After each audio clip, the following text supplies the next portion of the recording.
I'm Megan Rosenthal. And I'm Alexis Lee, and this is the Mayo Lab podcast.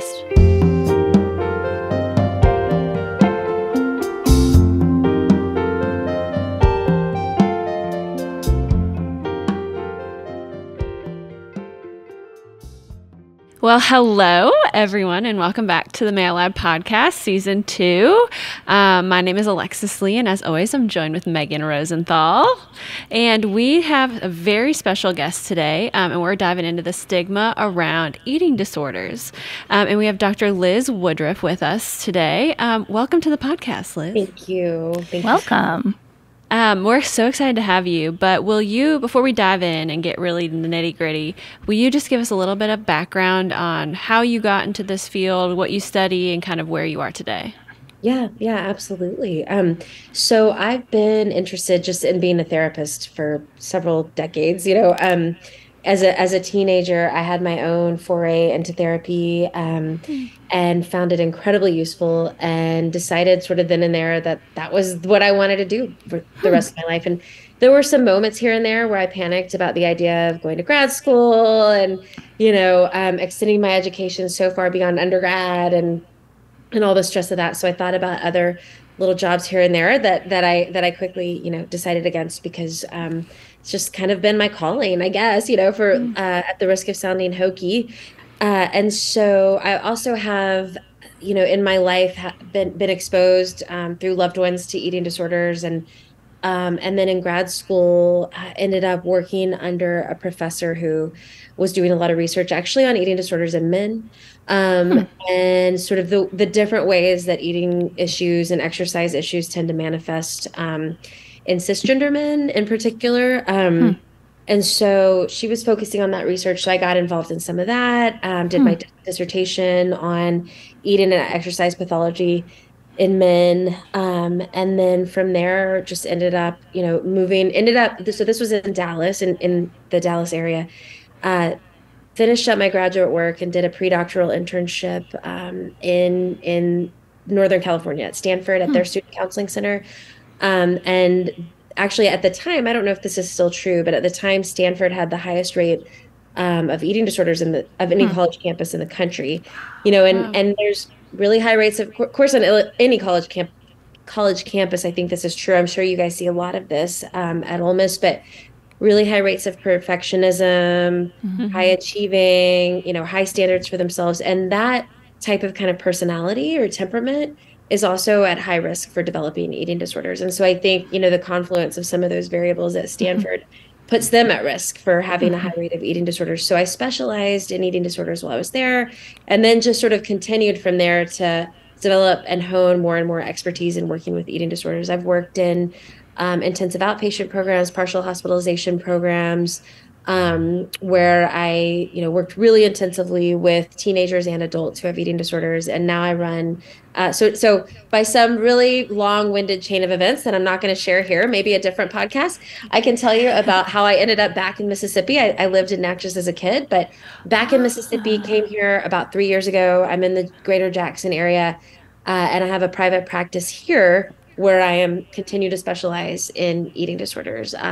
The whole age range, really, the lifespan. So I'll work with pretty much folks of all ages, and presentations of binge eating disorder, anorexia, bulimia, subclinical eating disorders, the whole gamut.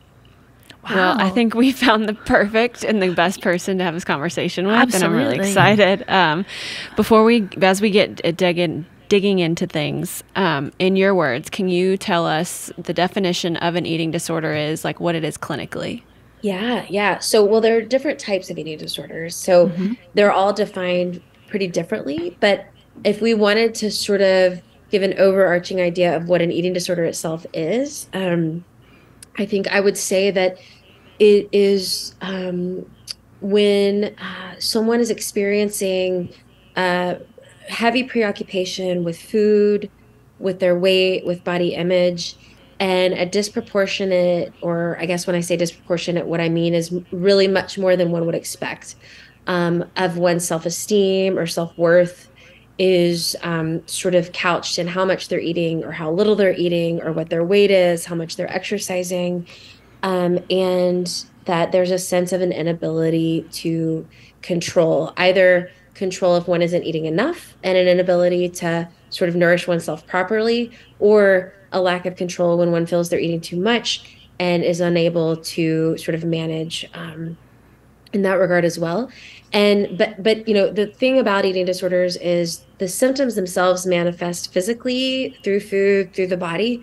But the way I sort of look at it, the way I conceptualize it, is that the behaviors and the ways things are manifesting through the body are actually representative of deeper psychological mechanisms that are happening on an underlying level, right? So if someone's struggling with anger, if someone's struggling with sadness, grief, depression, if someone has a trauma history, if someone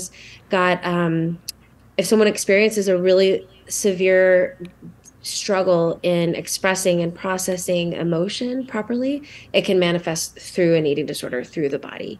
And so while the food and the body are the outward expression of what I'm referring to, they're almost always kind of symbolic of what's going on under the surface. So I, as a therapist, never just address those behavioral physical manifestations only.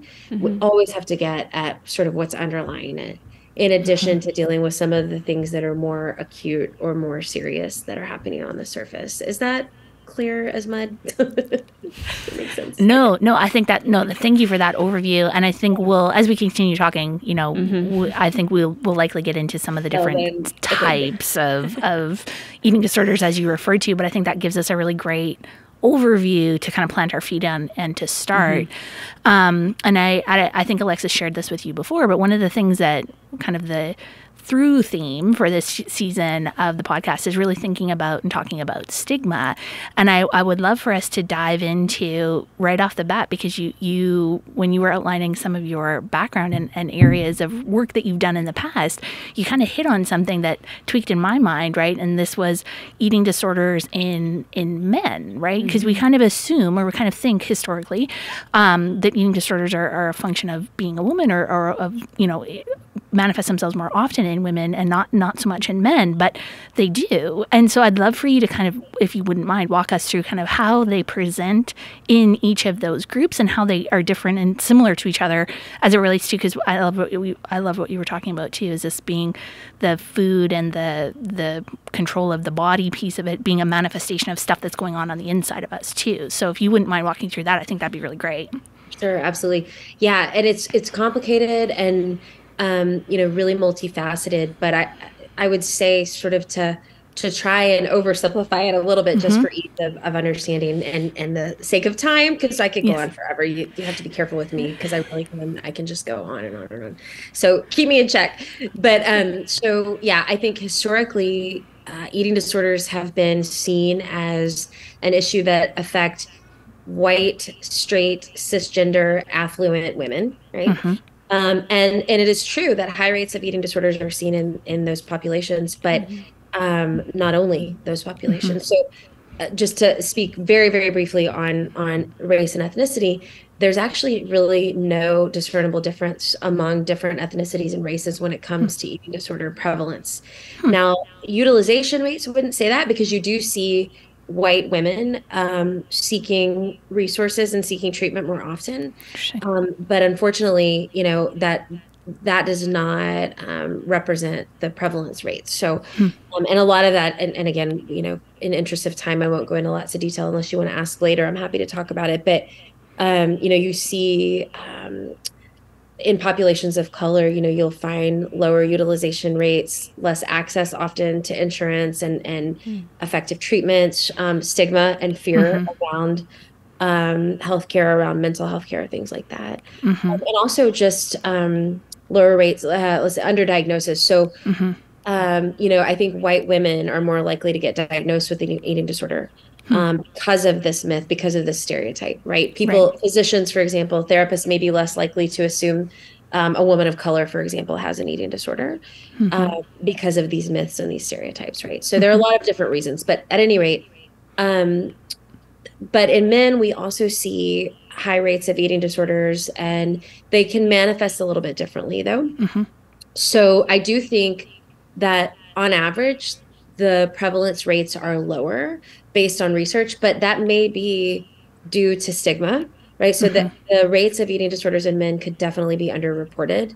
And again, underdiagnosed because of that stereotype that older women have eating disorders. And I think also, even, often parents are the first to notice that their child has an eating disorder, and eating disorders tend to develop, age of onset tends to be in adolescence. The second highest, excuse me, how would I say this? The second most common age of onset would be actually college age. But early adolescence, onset of puberty tends to be the most common time for someone to develop an eating disorder. And so parents tend to be the ones who notice it first. If parents aren't, then probably, again, a physician or maybe like a teacher, a counselor.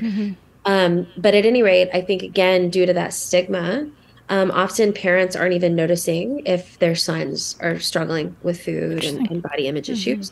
And again, there's just more of a reticence, I think, to talk about it among boys on average. So again, I want to be clear, I am overgeneralizing here. So I'm not catching all the nuances, but what we tend to see with men is actually sort of split down the middle. So whereas the vast majority of cisgender women want to be thinner, and that's just what the research demonstrates. I say vast majority, not everyone, but the majority of women do want to be, who report body dissatisfaction, want to be thinner. The vast majority of men or boys who report body dissatisfaction, about 50% of them want to be smaller, and actually about 50% of them want to be larger. So you'll see different presentation and behavior. So women who are, and I want to actually backtrack and make sure I made that clear. Not every woman wants to be thinner. I think that's sort of the way I phrased it. What I meant was the vast majority of women who are unhappy with their bodies, who have body dissatisfaction, right? Want to be thinner. So with the boys, it's about, or with men, it's cisgender men, it's about 50-50. And so with the men who want to be thinner, you might see more of like an anorexic presentation, people who are restricting food intake, trying to lose weight.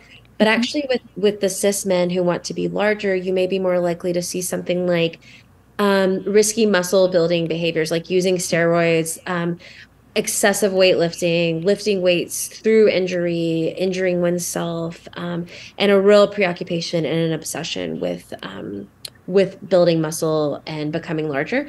And there's actually a clinical term for that called muscle dysmorphia, when it becomes really extreme. And it used to be called reverse anorexia. So meaning that one has a distorted view of what their body looks like. They think they're much smaller than they actually are. And they believe that they need to gain a lot of muscle and get much larger. And they can engage in some really risky behaviors around that. And one last thing I want to say on gender, which is really important, is that actually we see exceedingly high rates of eating disorders in the, sorry, let me turn my notifications off. High rates of eating disorders in the trans and the non-binary communities. So trans folks are at a much higher rate, much higher risk, excuse me, of eating disorders than cisgender communities are. And, a lot of this is related to oppression, to transphobia, to experiences around prejudice, to feeling scared. And then a lot of it is related to feeling dysphoric, in one's body and wanting one's felt sense of gender to match, what the world outside sees. And so if in particular, if folks are struggling to get access to gender affirming care, or people in their community people in their lives aren't affirming gender, sometimes they'll resort to disordered eating to work to change their bodies, right, to match, their felt sense of gender.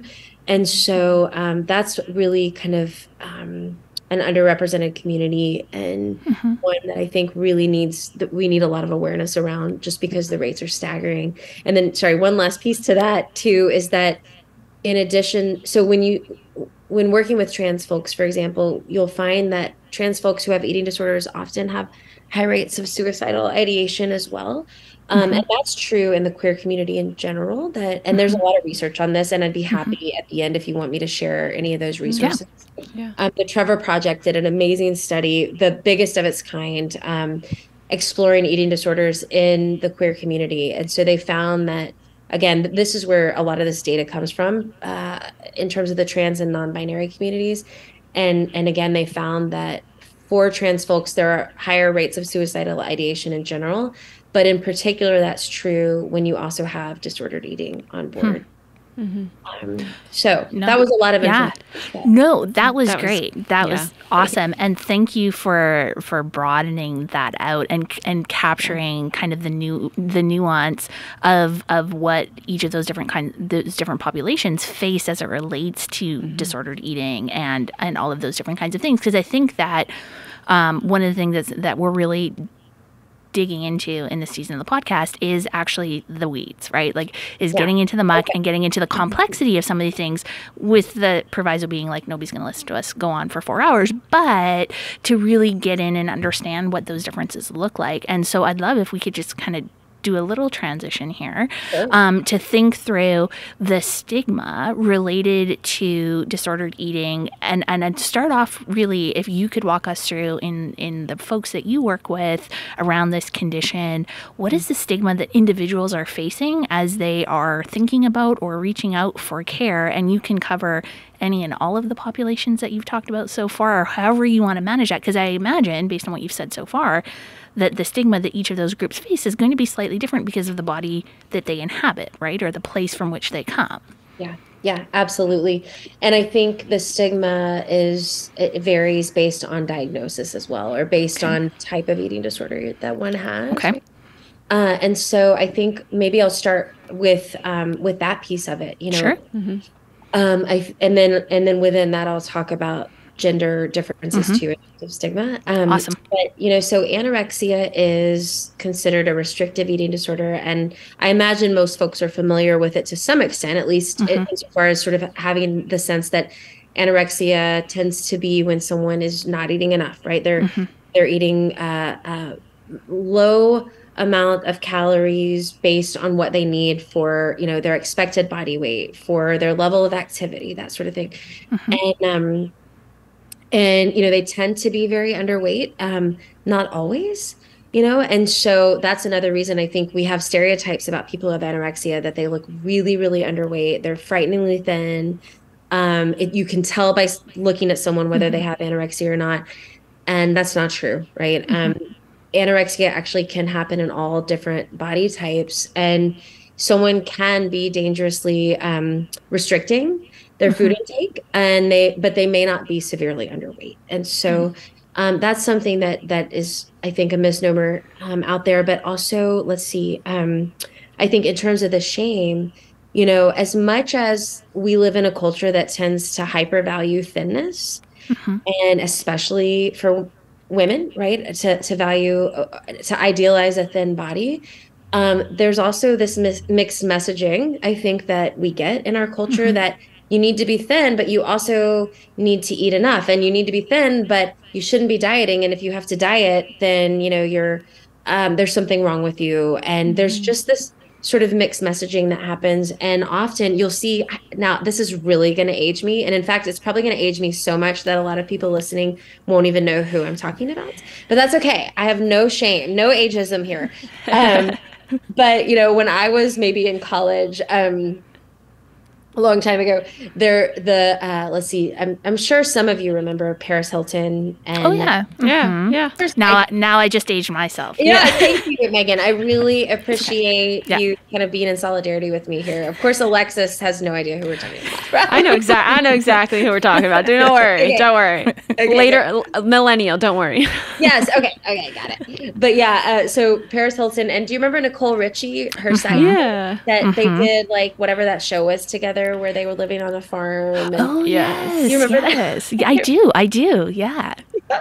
Well, I'm bringing this up because I remember very distinctly that Nicole Richie was considered, when she was on that show, people talked about how they thought she was fat and she was overweight, and Paris Hilton was so thin, and there was this really gross, perverted kind of focus on her body, and body shaming her. And then she developed anorexia, and she lost a frightening amount of weight and became quite thin. And then I remember seeing like magazines. This was back when magazines still existed, and people would go to the internet for everything too. But I remember seeing a magazine cover, shaming her for being too thin. And And so I remember that actually very distinctly because it hit me how impossible it is, right?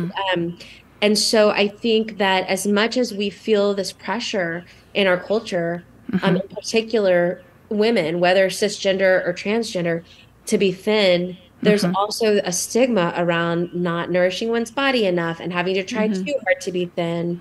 Right. And there's a stigma around not eating enough. And a lot of the people I work with, regardless of gender, will tell me that there is a lot of embarrassment around what they eat, around, they do what they call performance eating, where they will eat around friends, or they'll eat more around friends and family than they do when they're alone, so that people don't worry or people don't shame them for not eating enough, So despite what people might think, because you'll hear a lot of glorification of anorexia in our culture too. I hear people say things all the time, like, I wish I could be anorexic. I would never be able to do that. I know it's really, and I think it really speaks to just the glorification, right, of thinness and the reverence paid to people who can restrict their food intake. So I think as much as there is that sense, there is also a lot of shame inherent in having anorexia. And, just for folks who don't have any familiarity with the illness, when someone has anorexia, it is an excruciating way to move through the world. There is an extraordinary focus on weight and body and food, and it takes up all of one's headspace, and one's world and life becomes smaller and smaller and smaller. And not to mention, when your brain is in a state of starvation and when your body's really weak, you're pretty miserable physically and emotionally the vast majority of the time. So, so I think for those reasons, there can be stigma too.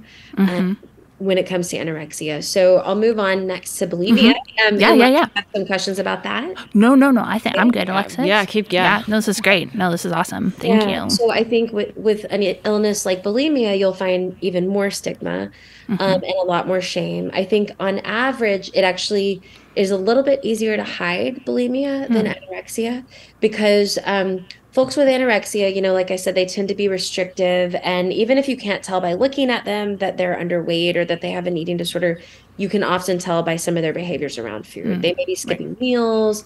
They're eating extremely quote, healthy, but just really low calorie, that sort of thing. But with bulimia, folks with bulimia tend, and again, I'm generalizing here, but they tend to eat a little more like someone who doesn't have an eating disorder when it comes to their day-to-day eating. They're not going to necessarily be as restrictive. Sometimes they might, but on average, you're not going to see the extreme restriction in food intake. But what you'll see is binge eating in secret, usually. So binge eating is when someone consumes a really high amount of calories that would be much higher than what we would expect someone to eat in one sitting. So that could be eating, entire bag of chips, an entire large pizza, and a carton of ice cream might be considered a binge, or having an entire birthday cake. I've had patients who've eaten an entire box of Cliff Bars as a binge. And so, and also often when someone's binge eating, they have this experience almost of having like an out of body sensation. So dissociation is actually the clinical term for that, but it's when, when someone is not emotionally present, they're not mentally present, that they feel like they're not in their bodies. And that's one of the functions of a binge, is that it helps someone, and ultimately this is not necessarily an adaptive thing, but when someone's really overwhelmed with emotion or trauma, binge eating can help to dissociate or detach from those emotions. Interesting. Yeah. And so often, though, after a binge, an extreme sense of guilt and shame may come up. So there's a lot of stigma and shame around the binging, right? And we probably don't have to talk a whole lot about that, because I think generally in our culture, we understand that there's so much stigma associated with what someone might consider, quote, overeating or being out of control and not having willpower. So the stigma there, and then the guilt and shame might lead someone to engage in what are called compensatory behaviors, but like trying to get rid of the food just consumed. So that could be through vomiting after eating, that can be through excessive exercise. Sometimes it can actually be restricting. If someone has a really significant binge, they might not eat for the rest of the day, or they might try not to eat tomorrow as a way to compensate for the calories that they had during the binge. And in particular, with the binge and purging through vomiting, there's an immense amount of stigma and shame around that. And so generally what I find with my patients is they're extremely secretive about their disorder. And whereas again, anorexia is a little bit more difficult to conceal, I've worked with folks who, have been dealing with bulimia for sometimes 20, even 40 years. Wow. And no one knows. No one's ever known. And they've done such a job of keeping it a secret, and they're so embarrassed of it because of the stigma attached to that. So, and I think with binge eating disorder, again, you'll find a lot of stigma. It wasn't until very recently in the last, I'm looking at my DSM book. I forget when it came out, but it was quite recently in the last 5-8 years or so, I forget. But the most recent diagnostic manual for mental illness includes binge eating disorder, but that wasn't included previously. Right. Yeah. And so, I think in the past, folks who had binge eating disorder were just shamed and told that they had no control and, that they needed to diet. That is not a solution to binge eating. In fact, dieting tends to reinforce and perpetuate the binge eating because restricting our food intake makes us eat more later on, right? Yeah. Right. Yeah. And so it's actually not an antidote. Dieting, it's an intuitive response to a binge, but it is not a useful one. Right. But there's a lot of folks with binge eating disorder, if, they won't even seek mental health treatment because of that stigma. They may not even know themselves that it's a mental illness. They may just think, I'm so lazy. I have no willpower. What's wrong with me? And so it's like sort of a sense of that internalized stigma as well. Mm-hmm.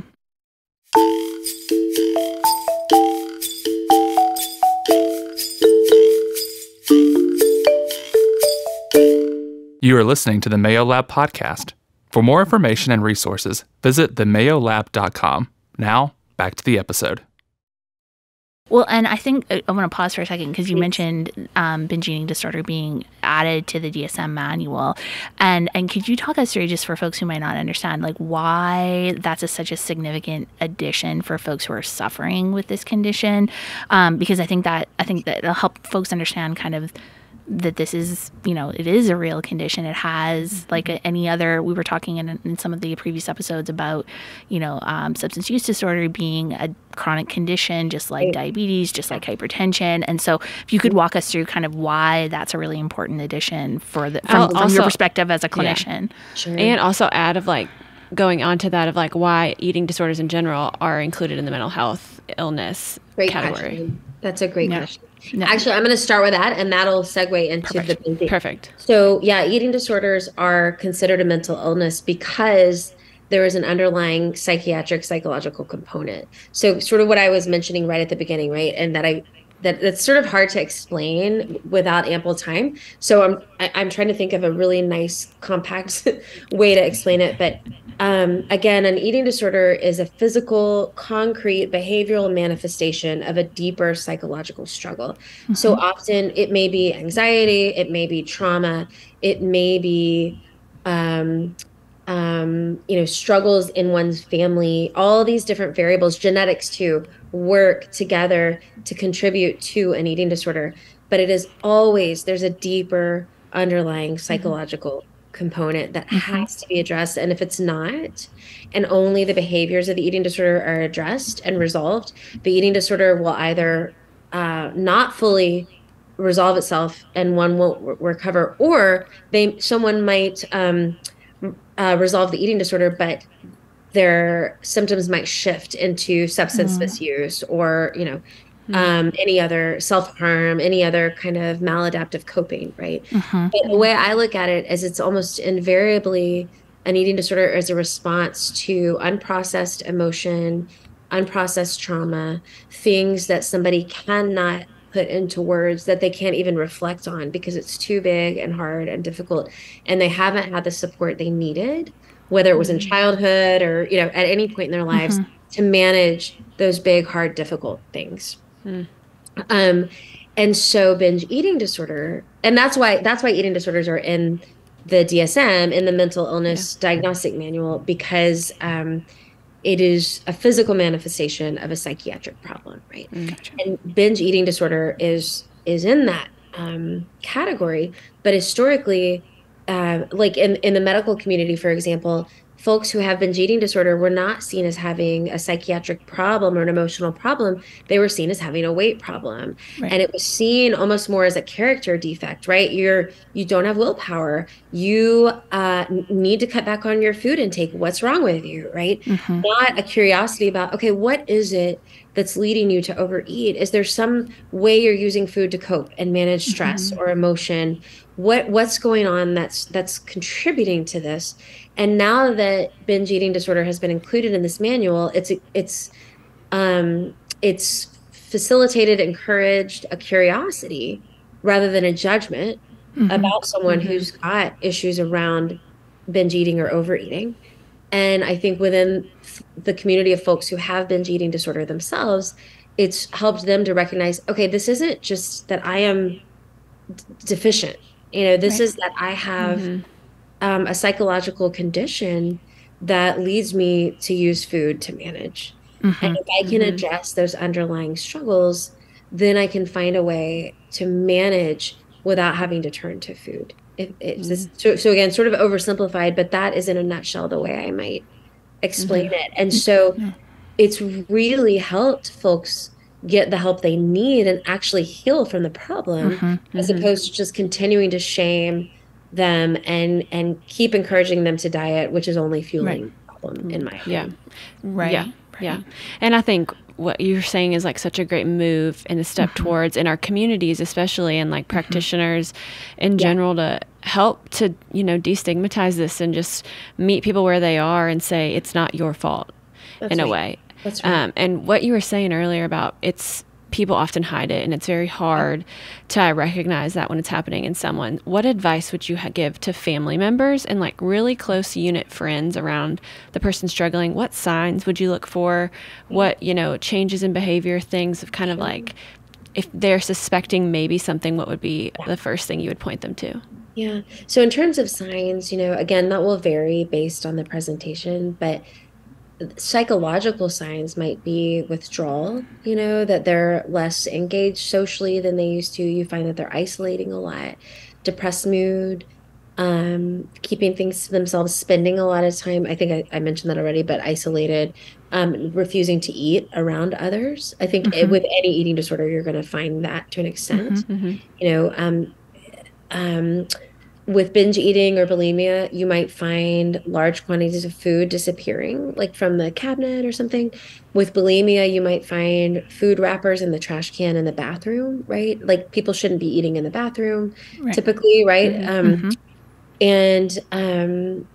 bulimia, you'll find, so the glands around the face, they're called the parotid glands, but you'll find that they tend to be swollen. So you'll see kind of swollen cheeks, swollen glands in folks with bulimia. In folks with anorexia, of course, extreme weight loss. If someone's lost their period, if they're a cisgender woman, you'll often find, that folks who have anorexia will lose their periods. A real preoccupation with food, talking about food all the time, an obsession with food, cooking food for others, but not eating it, baking lots of things, but not eating it. The list really goes on. I think that probably captures the most telltale signs that come to mind immediately. And then in terms of how to broach this with loved ones, it can be extremely delicate. And I think naming that dilemma can be really useful. Saying something like, look, I feel a lot of hesitation to bring this up because I don't want to upset you or push you away.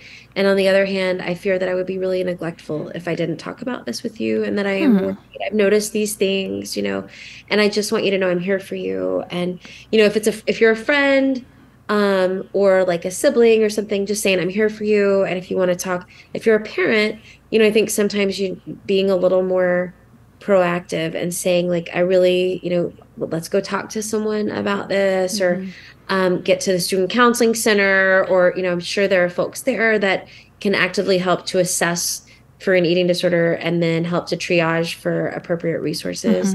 There was one other thing Oh, and I mentioned earlier this idea of curiosity. Like, Yeah. help me understand, like, what is it that, instead of like, this is so bad, why are you doing this? This is going to kill Right. you, which is our Right. instinct, right? Because it's Yeah. terrifying. And I can't tell you how many times I want to say that to patients. And I probably have more than once in my life said that to patients. But expressing some curiosity, like, as much as I'm worried and I'm scared and I want to tell you, like, what are you thinking? Also, I can imagine there's a lot going on for you and it's really complicated. So, like, why do you feel the need to do this? Or what is it that, skipping meals is doing? Or how does throwing up after a meal, like, what's the function of that? Why do you feel the need to do that? Expressing some curiosity.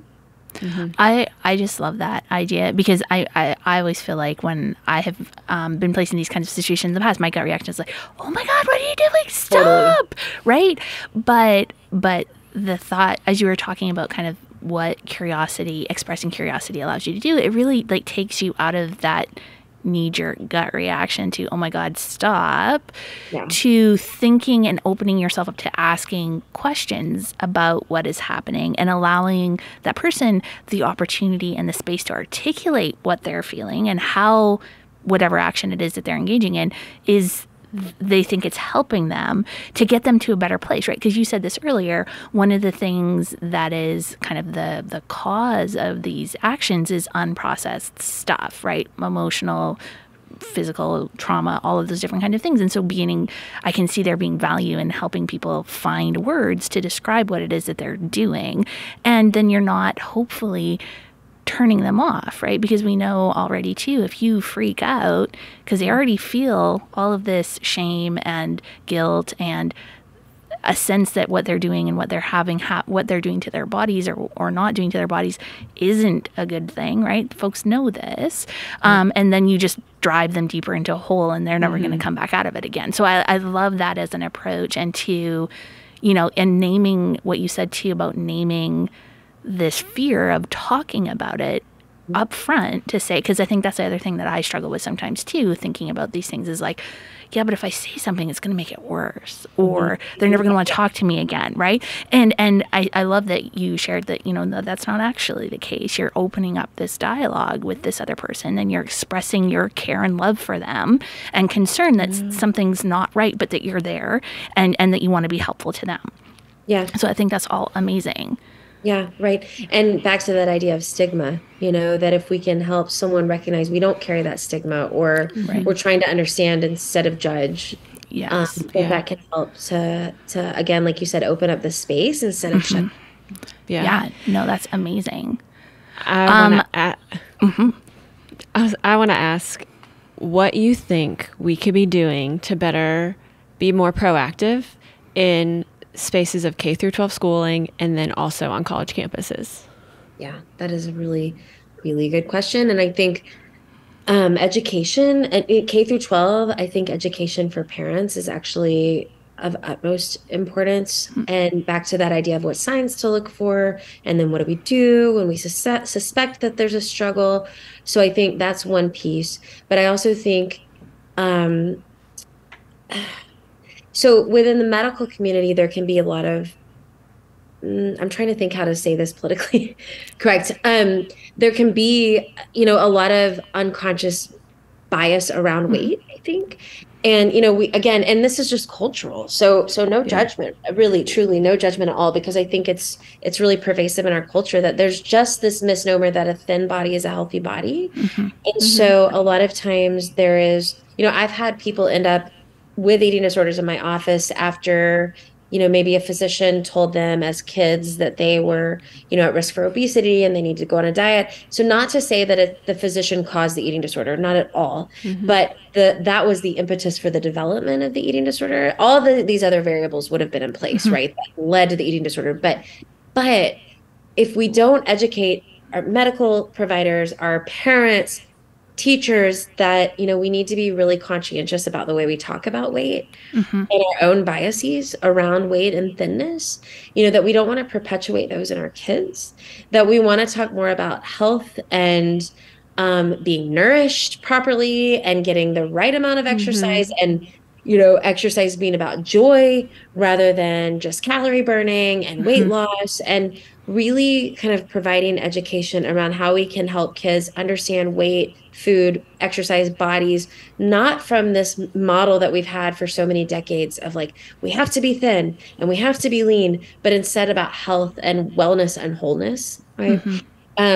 And also, I think it starts probably at an even more fundamental level around helping our kids deal with their emotions, learn mindfulness skills, things like that. So I know for me, 100 years ago, when I was in K through 12, there was no emphasis whatsoever on learning to manage my emotions or learn any kind of mindful awareness or anything like that. I think that's changing a little bit, but we've got a long way to go.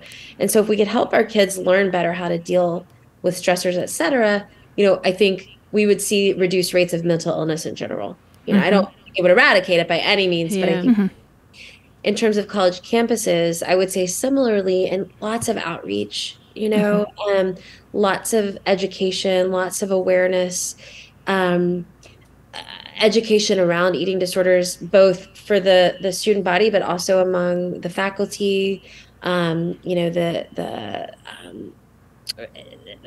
increasing awareness around resources too. When I was an undergrad, I didn't even know that we had a student counseling center. I'm sure someone told me, but I didn't really have this awareness that I had like 15 free sessions a year or whatever it was at the time. And so knowing too that there are resources and making sure that students have access to those and that they're aware of how to gain access, that sort of thing. I think those would be like my first knee-jerk reaction kind of ideas. But again, I'm sure that's something we could just brainstorm about for an eternity, or about the ways we could. You're not wrong. You're not wrong. No, you're not wrong. But I think those are all really great ways to start. And I love the thinking through reorienting how we think about our bodies for our younger kids, right? And thinking about relationship to food and thinking about, it being something to nourish you and finding, the exercise and being whatever, doing those kind of things that makes you happy.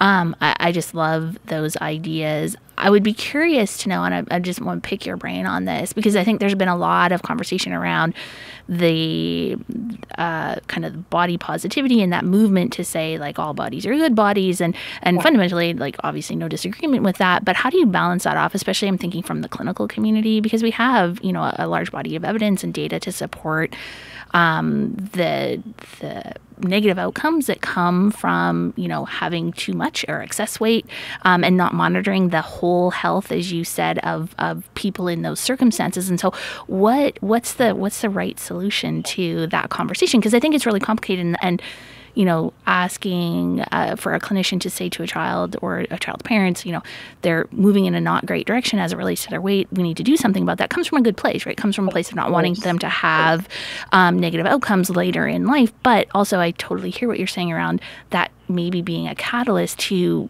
spiraling in a not good direction either. So from your perspective and expertise, what's the right balance to those conversations? Yeah, well, I think it's extraordinarily nuanced, and so much of it, unfortunately, is case by case. So I don't know that there's a great sort of panacea, if you will, or a great solution that can capture all those nuances and the whole country, for example.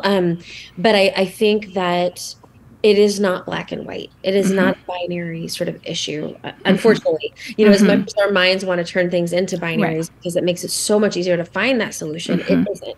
And you're exactly right that there needs to be an emphasis on having a healthy relationship with food from either direction.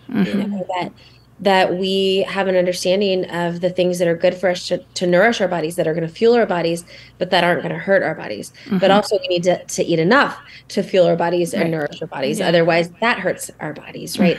And so I think within, and this is a much broader discussion, I guess, but what I'm about to say, but education within the medical community, education within the community at large, parents and the college community, that eating disorders are a real threat, and that we need to promote not just weight loss and thinness, right? But we need to promote a healthy relationship with food, whatever that looks like. And I think on the other side of that, it's really the same thing, that both sides were trying to promote actually the same thing, but the language gets conflated, and then the two sides seem like they're in opposition, and then they start fighting with each other. Right. And I think what the problem in that is on both sides is a lack of consciousness about what we're really trying to do here. You know? And so, you know, I'm familiar with folks who have tried to promote this idea of health at every size, that all bodies are good bodies, and they've gotten death threats from people who, you know, say, well,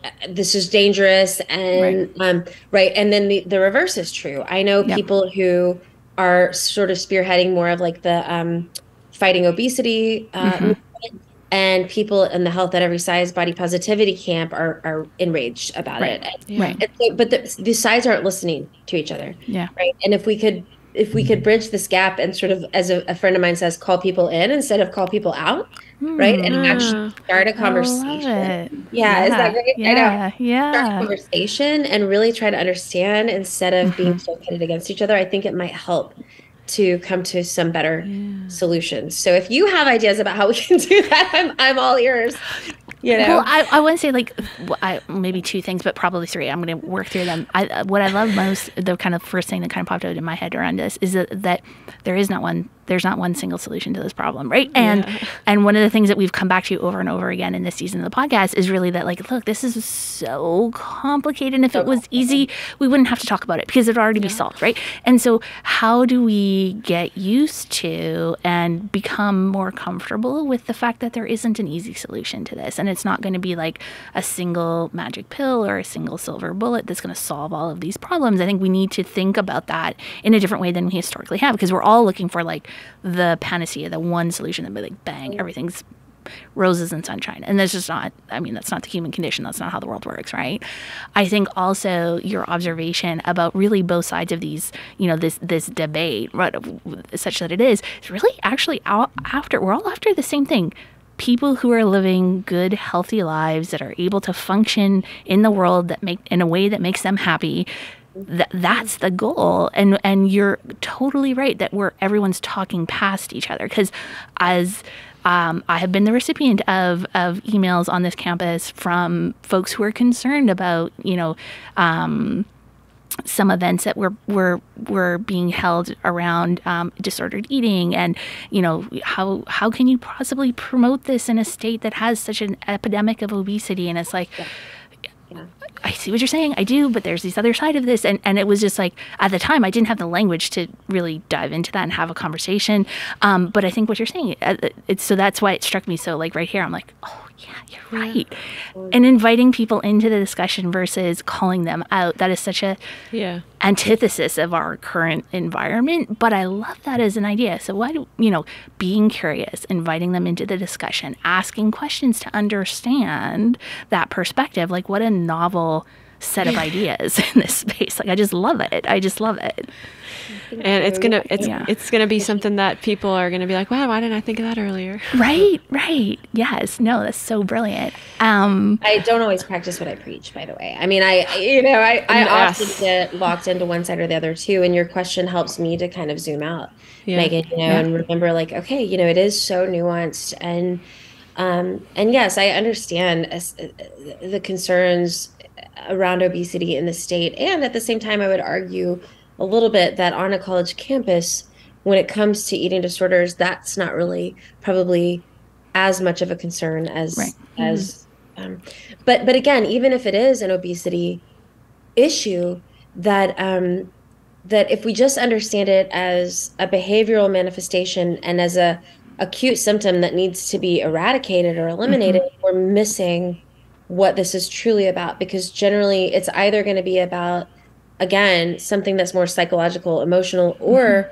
you know, other variables like poverty and lack of access to healthy food and things like this. So, you know, there's so many variables that contribute to this problem, and just telling somebody they need to lose weight and need to go on a diet is really missing kind of the larger picture too, right? So back to that idea of just curiosity and discussion in general about what needs to be done and how we can help tackle the issues. Yeah, no, this is incredible. Alexis, did you have a question that you look like you might be asking? I was gonna move into wrap up if there were no other questions. I love the segue of like curiosity and like having a conversation and calling people in, and that's what we want to do with this podcast. So, if you could give 3 takeaways for our audience, Liz, of what's one thing they could do for themselves to kind of have a different conversation with themselves about eating disorders, what's something they could do with their family units, and what's something they could do in their communities? Yeah. I would say, and are we talking for folks in general or folks who think they might have some struggles with food? I think folks in general. In general, yeah. I would say examine your own, and maybe exam is not the best word. That's like too severe of a word, but get curious about your own stigma around food, eating disorders, etc., weight, obesity, all of these things. Get curious about your own relationship with food and exercise, because I think we all have some struggles here or there, and you don't just have to have an eating disorder to have any kind of, if you are a human who lives in the United States, you've probably had some kind of hangups around food, exercise, weight, et cetera, at some point in your life, right? So just kind of getting curious about your own relationship, your own stigma, et cetera, around food and weight, and exercise. And and what was the second piece? Family units. Yeah, family unit. Thinking about how these things manifest in your family unit as well. What have your family's ideas been about food and weight and dieting and things like that? What do you notice about that? Where do some of your beliefs about these things, how do they stem from some of your family's perspectives, right? And then I would say from a community standpoint, to notice your judgments about others and really try, and if you notice because again, we all do it. We all do. And I am ashamed to admit I do too. I should have, but I caught myself having a judgment about something the other day that I'm not even going to share. And I caught myself though, and I reflected on it and I got curious about it. And so that's what I would encourage you to do when it comes to your community is notice your own biases, notice your own judgments about folks, whether you think they're really thin, whether you think they're fat, whether you think, oh my God, I can't believe that person's eating that, or if you think, oh my God, I wish I was anorexic. Remember, that comment I made earlier. Notice these things because we tend to be so unconscious about our relationships with food and bodies, et cetera. So just try to get more mindful about that. And remember that we never know what someone's going through. And it's so easy to judge and say, oh my gosh, why are they doing that? Or they shouldn't be doing this, or da-da-da. But know that usually someone's body can be a reflection of what they're struggling with on the inside, whether they're underweight, overweight, whatever it may be. And so remember that and have compassion. Have compassion for your fellow humans. Yes. Yeah.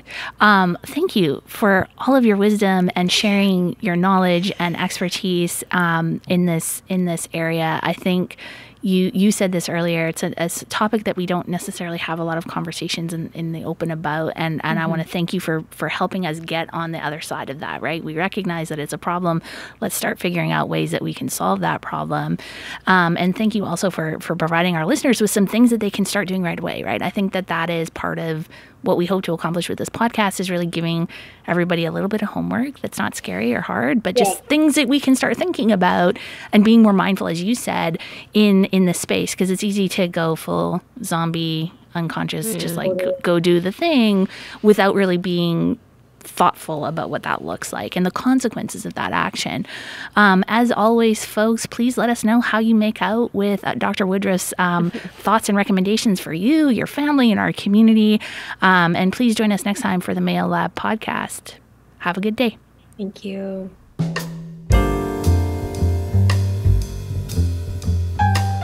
Thank you for joining us on this episode of the Mayo Lab podcast. The Mayo Lab podcast is produced by Dr. Natasha Jeter, Dr. Megan Rosenthal, Alexis Lee, Slade Lewis, and Hannah Finch. This podcast was recorded at Broadcast Studio in Oxford, Mississippi. The show was mixed and mastered by Clay Jones, and our original music was composed by Slade Lewis. The Mayo Lab podcast is brought to you by the William Magee Institute for Student Wellbeing. For more information on the Mayo Lab podcast, head over to themayolab.com and follow us on social media at the Mayo Lab. If you enjoyed listening to the Mayo Lab podcast, we'd love for you to subscribe, rate, and give a review on iTunes, Spotify, or wherever you are listening to this podcast. This podcast represents the opinions of Dr. Megan Rosenthal, Alexis Lee, and their guests on the show. This podcast is not intended to be a substitute for the medical advice of a licensed counselor or physician.